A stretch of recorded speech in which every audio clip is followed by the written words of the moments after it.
ছোট ভাইয়ের বউকে নিয়ে চলে গেছিলাম বান্ধবীর পার্লারে। বান্ধবীর সাথে দেখা করলাম, কথা বললাম।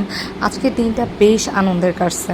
তো যাই হোক, যাওয়ার সময় পথ থেকে ওর জন্য একটু পেয়ারা নিয়ে নিলাম এবং পাশাপাশি আমি কিছু টুকটাক শপিংও করেছি, যেটার ক্লিপ নিতে আমি ভুলে গিয়েছি। যাই হোক, তো এখান থেকে সরাসরি চলে যাই বান্ধবীর পার্লারে। এবং আমার বান্ধবীর মাশাআল্লাহ অনেক অনেক অ্যাচিভমেন্ট আছে। তো ওর প্রত্যেকটা অ্যাচিভমেন্ট এখানে খুব সুন্দর করে সাজানো আছে। এবং ওর পার্লারের লোকেশনটা খুবই ইজি, যেটা হচ্ছে ধোলাইপাড় ধনিয়াতে, ব্রাইট স্কুলের পাশেই সানন্দা হার্বাল বিউটি পার্লার নামে পরিচিত। এবং এই পার্লারটা 25 বছর ধরে চলতেছে। মানে ও খুব যত্ন সহকারে কাজ শুধু ওই করছে না, ওর স্টাফগুলোও বেশ সুন্দর করে কাজ করে। তো যাই হোক, তো এই যে ফেসিয়ালটা শেষ করে চলে আসলাম আমার এই লুকটা, ফ্রেশ লুকটা দেখানোর জন্য। তো খুব সুন্দর করে ফেসিয়ালটা করেছে। আমি মেনিকিউর পেডিকিউরও করেছি, সবগুলো ক্লিপ নেওয়া হয়নি যদিও।